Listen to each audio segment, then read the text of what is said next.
अभी हम जानने वाले हैं भूकंप के बारे में।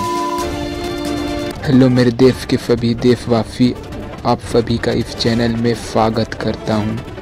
थल सेना, वायु सेना, जल सेना, सभी देश सैनिकों को मैं सैल्यूट करता हूं, जो कि बॉर्डर पर तो तैनात रहते ही हैं, अपना समय निकालकर हमें हमारे देश की जानकारी देते रहते हैं, जो कि किसी डिजास्टर के ऊपर एडवाइजरी जारी करने का कार्य करती है।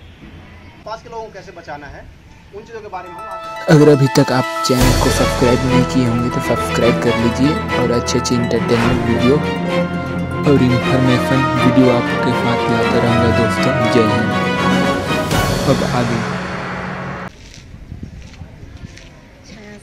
आज विद्यालय के प्रांगण में उपस्थित प्रिंसिपल मैडम, टीचर्सगण, स्टाफगण, मेरे प्यारे छात्रों,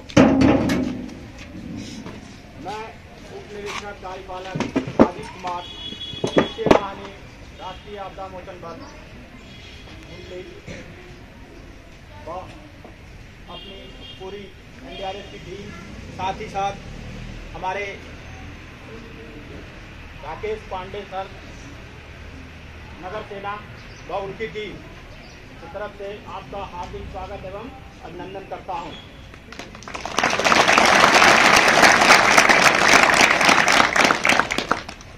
सबसे पहले मैं आप लोगों को अपनी ऑर्गेनाइजेशन के बारे में परिचित कराना चाहता हूं। NDRF national disaster response force, राष्ट्रीय आपदा मोचन बल। जैसा कि नाम से साफ है, राष्ट्र के अंदर कोई भी आपदा आती है तो हम लोगों को जान बचाने के लिए बिना समय गवाए रिस्पॉन्ड कर रेस्क्यू करते हैं। अब मैं इसकी उत्पत्ति के ऊपर प्रकाश डालना चाहूँगा।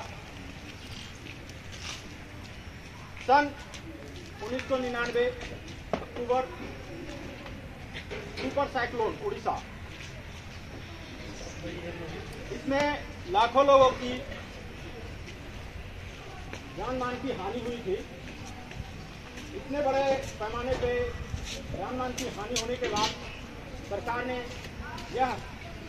इससे निपटने के लिए यह कार्य केंद्रीय मंत्रालय को सौंपा। लेकिन सन 2001 26 जनवरी ट्यूब गुजरात, इसमें लगभग 35,000 लोगों की जान चली गई। इतने बड़े पैमाने पर जान मान की हानि का केवल और केवल एकमात्र कारण था कि हमारे देश में कोई ऐसी एजेंसी नहीं थी जो उस आपदा के समय निपट सके। हालांकि अन्य एजेंसियां भी काम में जुटी हुई थी, लेकिन किस एजेंसी को क्या करना है, किसका क्या रोल है, यह निश्चित नहीं था। तब हमारे गवर्नमेंट ने पुनः विचार किया कि ऐसी एजेंसी हो जो इन सभी आपदाओं से निपट सके, रिस्पॉन्ड कर सके और लोगों के फंसे हुए लोगों को बचा सके। तब हमारे पार्लियामेंट में सन 2005 23 दिसंबर DM एक्ट पारित हुआ, डिजास्टर मैनेजमेंट। तो 19 जनवरी 2006 के बाद हमारा उदय हुआ। NDRF NDMA के अंतर्गत कार्य करती है। NDMA national disaster management authority. तो NDMA के चेयरपर्सन प्रधानमंत्री होते हैं, देश के प्रधानमंत्री। साथ ही साथ इनके कुछ मंत्रीगण होते हैं। टोटल सदस्यों की संख्या 9 होती है, जो कि किसी डिजास्टर के ऊपर एडवाइजरी जारी करने का कार्य करती है। तो अभी हम NDRF की टीम, हम यहाँ आपके प्रांगण में उपस्थित हुए हैं। NDRF अभी 16 बटालियन देश के अलग अलग जगहों पे कार्य कर रही है और हम तृतीय वाहिनी से आए हैं, 3rd बटालियन मुंडली उड़ीसा से, जिसके दायरे में छत्तीसगढ़ और उड़ीसा आते हैं। हमारा मेन मकसद यहाँ आने का यह है कि NDRF रिस्पॉन्ड तो करती है सब जगह, लेकिन अभी जैसे हमारी इतने कम समय में हम पहुंच नहीं पाते हैं आप लोगों के पास। तो यहाँ हमारा आने का है मेन कारण है कि आप लोगों को इससे हम परिचित कराएं कि ये आपदाएं होती क्या है, आपदाएं आने के बाद हम उससे निपटे कैसे और किस किस टाइप की आपदाएं आ सकती है।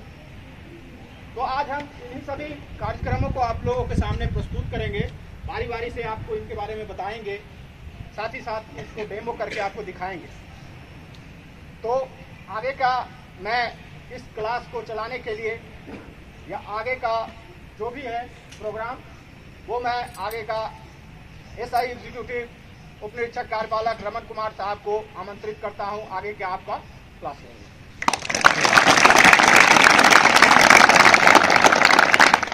सभी को गुड आफ्टरनून भाई। आवाज आ रही लास्ट तक? जैसा कि सर ने बताया कि कोई भी डिजास्टर आता है तो वहाँ पे या तो स्टेट की एजेंसीज काम करेंगी या नेशनल एजेंसीज काम करेंगी, लेकिन 16 ही बटालियन है और स्टेट में भी बहुत लिमिटेड सोर्स होते हैं। हर जगह हम लोग प्रेजेंट नहीं हो सकते हैं एट ए टाइम। तो जब तक कोई भी हायर अथॉरिटी आप तक पहुंचती है तब तक आपको अपने आप को कैसे बचाना है, अपने आसपास के लोगों को कैसे बचाना है, उन चीज़ों के बारे में हम आज डिस्कस करेंगे। तो सबसे पहले बात करते हैं डिजास्टर की। तो डिजास्टर होता क्या है, सबसे पहले हमें वो पता होना चाहिए, है ना। इशारा में भूख लग रही ज़्यादा, किसी को भी बीच में अगर चक्कर आना स्टार्ट होता है या पानी पीने का मन करता है तो रेज योर हैंड और आराम से जाके पानी पी के वापस बैठ सकते हैं, ठीक है। ज़बरदस्ती बन के नहीं बैठना है, लेकिन इंटरेस्टिंग चीज़ें चलेंगी तो अपने आप उठने का मन नहीं करेगा। हम लोग कहाँ थे? डिजास्टर। डिजास्टर क्या होता है? कोई भी ऐसी चीज़ जिसको आप संभाल नहीं सकते। हो सकता है आपके घर में आपके छोटा भाई, छोटा बच्चा कोई भी है वो बीमार हो जाए, तो आपके पड़ोसी के लिए वो डिजास्टर नहीं है, लेकिन आपकी फैमिली के लिए वो डिजास्टर बन जाएगा, है ना। ऐसे ही कोई चीज़ ऐसी हो जो गांव के लिए डिजास्टर है, गांव के कुएं सूख गए हैं तो गांव के लिए डिजास्टर हो गया है, वो क्या करेंगे? अपने ब्लॉक की तरफ देखेंगे कि ब्लॉक हमारी मदद करेगा। ब्लॉक में कोई ऐसी दिक्कत आती है वो स्टेट की तरफ देखेगा। स्टेट भी अगर किसी चीज़ को संभाल नहीं पाता है तो राष्ट्रीय स्तर पर जो एजेंसीज बनाई गई हैं उनको जिम्मा सौंपा जाता है कि आप भी आइए और हमारी मदद कीजिए। तो वो चीज़ क्या होती है? डिजास्टर, और उसको कैसे टैकल करना है। कोई भी डिजास्टर आता है 3 सिचुएशन बन सकती है आपके पास कि डिजास्टर से पहले क्या करना है आपको, ड्यूरिंग द डिजास्टर क्या करना है, और आफ्टर द डिजास्टर क्या करना है। डिजास्टर क्या हो सकता है? नेचुरल हो सकता है या मैन मेड हो सकता है। नेचुरल में कौन कौन से डिजास्टर आ सकते हैं? कोई भी बताइए।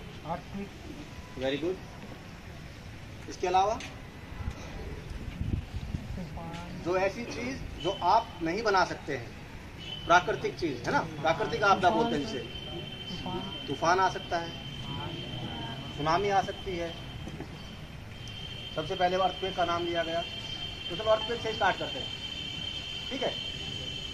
अर्थक्वेक आएगा, सिर्फ ये एक डिजास्टर ऐसा है जो आपको कभी भी पहले पता नहीं चलेगा। जब फर्स्ट टाइम कंपन स्टार्ट होगा, रिक्टर स्केल जब उसके ऊपर सुई हिलेगी तब ये पता चलना स्टार्ट होता है कि हाँ भूकंप आ रहा है। उससे पहले सिर्फ IMD जो इसको ऑर्गेनाइज करती है वो इतना बता सकती है कि कहाँ कहाँ टेक्टोनिक प्लेट्स हैं जो हिलेंगी। तो हम क्या करते हैं? जोन बना सकते हैं, इस एरिया में ज़्यादा आ सकते हैं, इस एरिया में कम आ सकते हैं। लेकिन ये कभी नहीं पता चलता है पहले कि भूकंप आने वाला है। भूकंप आना स्टार्ट हुआ, आप सब बैठे हो बेंच पे, है ना। बेंच हिलना स्टार्ट होगा तो कभी भी पहले दिमाग में ये नहीं आएगा कि भूकंप आ गया। दिमाग में क्या आएगा? पीछे वाला लात मार रहा होगा, है ना। आप गुस्से में पीछे देखोगे तब क्या मिलेगा? पीछे वाला खुद पीछे देख रहा है, क्योंकि कंपन तो उसको भी महसूस हो रहा है। तो सारे एक साथ पीछे देखते मिलेंगे। उस टाइम पे आपको क्या समझना है कि भूकंप आ रहा है ना। अब आप लोग यूनिटी में रहते हैं, एक क्लास में है, एक क्लास में हो सकता है 30 स्टूडेंट्स हैं, 40 हैं या 50 हैं। एग्जिट एंट्री डोर एक ही होता है आपके पास। अगर सारे के सारे उसी डोर से निकलना स्टार्ट करेंगे, मल्टी स्टोरी बिल्डिंग तो है नहीं हमारे पास, सिंगल स्टोरी है, गवर्नमेंट स्कूल है, नींव जो फाउंडेशन होती है वो ठीक ठाक मिलेगी आपको, जल्दी से नहीं गिरेगी। लेकिन अगर आप हड़बड़ाए, सबने सोचा कि भाई मैं सबसे पहले निकलता हूँ नहीं तो मैं मर जाऊँगा, तो भगदड़ में क्या होगा? पक्का कई लोगों को इंजरी हो जाएगी। भूकंप शायद किसी को इंजरी ना करे, लेकिन आप एक दूसरे के ऊपर चढ़ के पक्का इंजरी कर लो, और वो कितनी भी सीवियर हो सकती है। किसी का हाथ टूट सकता है, पैर टूट सकता है, गलती से अगर गर्दन के ऊपर पैर रखा गया तो मर भी सकता है। तो पहली चीज़, कोई भी डिजास्टर आए, कोई भी सिचुएशन हो, हमेशा काम रहना है। देखिए देश में दो ही चीज़ ऐसी हैं, सबसे यंग ब्लड आप लोग हो, सबसे एक्सपीरियंस ब्लड आपके राइट साइड बैठे आपके टीचर्स, है ना। देश में यही दो चीज़ हैं जो देश को हर जगह तो मिलेंगी, और अगर ठीक से काम करेंगे तो कहीं कोई दिक्कत नहीं आएगी। आपका जोश और इनका अनुभव कभी भी चीज़ को इस लेवल तक नहीं जाने देगा कि वो कोई परिस्थिति जो है डिजास्टर में बदल जाए। तो आपको क्या करना है, अगर मान लीजिए अर्थक्वेक स्टार्ट हो गया है, पहली चीज़ हर डिजास्टर के बारे में क्या बताया है, काम रहना है, यूनिटी बना के रखनी है, एक दूसरे की मदद करने की जो भावना है वो पक्का अपने अंदर होनी चाहिए, तभी आप एक दूसरे को बचा पाओगे। क्योंकि आप सोच के देखिए, अगर आपका कोई खुद का परिवार का इंसान या फिर आपका बहुत क्लोज फ्रेंड अगर फंसा हुआ है तो आप उसको बचाओगे ना।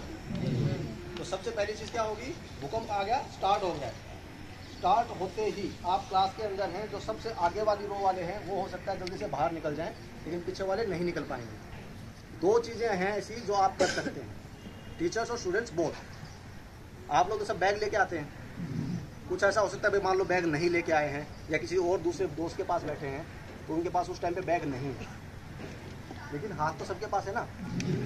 सबसे पहले शरीर का सबसे इम्पोर्टेंट हिस्सा हमें सेव करना है, वो कौन सा है, ब्रेन। वेरी गुड, क्लैप करो। जब आप इस चीज़ के बारे में सोचने लगेंगे ना, आंसर्स अपने आप निकलेंगे, अपने आप वो फीलिंग आएगी कि हाँ मेरे को कैसे मदद की जा सकती है। ब्रेन को बचाना है, ब्रेन को क्यों, क्योंकि 72,000 नाड़ियाँ जो हमारे शरीर के अंदर हैं, उनमें न्यूरॉन्स के थ्रू जो सिग्नल्स पास करने की शक्ति है वो सिर्फ ब्रेन के पास है। तो सबसे पहले आप क्या करेंगे, जैसे ही भूकंप स्टार्ट होता है अपने दोनों हाथ अपने सिर को ढकने के लिए यूज़ करेंगे, करके देखिए एक बार। Very good. सभी का हाथ अगर ऊपर रहेगा उस टाइम पे, अगर ऊपर से कुछ गिरता है डाउन, अगर ऊपर से कुछ गिरता है डरबिस वगैरह, तो अगर हल्का आइटम है तो आपका सिर बच जाएगा। सबके पास बैग है, जिसके पास बैग नहीं है उसके लिए हाथ है, जिसके पास बैग है बैग उठाइए अपने सिर पे रखिए, बचेगा ना। उसके अंदर नोटबुक्स हैं, खुद बैग है, तो उसका वेट आपके ऊपर कम आएगा। लेकिन अगर मान लीजिए आप स्कूल के बाहर हैं, सबसे यंग ब्लड हो तो सबसे ज़्यादा घूमने में फिरने वाले भी आप ही लोग हो, कहीं पे भी हो सकते हो, हॉस्पिटल में हो, किसी मल्टी स्टोरी बिल्डिंग में हो, थिएटर में मूवी देखने के लिए गए हुए हो, किसी भी बिल्डिंग में हो आप, तो हर बिल्डिंग के ऊपर छत तो मिलेगी ना, उसी के नीचे आप होगे। तो एक वर्ड बताता हूँ आज तो आपको, ट्राइंगल ऑफ लाइफ। जितने भी भूकंप आते हैं या बिल्डिंग क्रैश होती हैं, हर एक का जो ऑब्जर्वेशन किया जाता है उसके बाद ही ये चीज़ें बनाई जाती हैं। तो उन ऑब्जर्वेशन इसमें क्या देखा गया कि कभी भी कोई भी दीवार या कोई भी छत गिरती है तो नीचे ट्राइंगल जरूर बनती है। पाइथागोरस थ्योरम सबने पढ़ी है, 9th एंड अबव है ना सारे, पाइथागोरस थ्योरम सबने पढ़ी है। ट्राइंगल पता है क्या होता है, अगर मान लीजिए छत है आपके ऊपर, ऐसे छत मिलेगी, उसके नीचे आप लोग हो, अगर मान लीजिए छत बीच से टूटती है ऐसे टूटेगी, दोनों साइड ट्राइंगल बनेगी।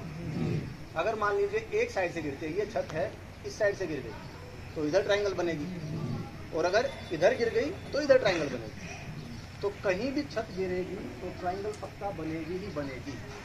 तो आप कोशिश कीजिए, कभी भी भूकंप की स्थिति में आप लोग फंसते हैं तो कॉर्नर के पास जाइए, या फिर ऐसी जगह जहाँ पे ट्राइंगल बन सकती है। जैसे आप किचन में हैं, कोई भी लेडीज़ आपकी बहन है, आपकी भाभी है, आपकी माँ है, किचन में काम कर रही है, वहाँ पे क्या मिलेगा आपको, शेल्फ मिलेगा।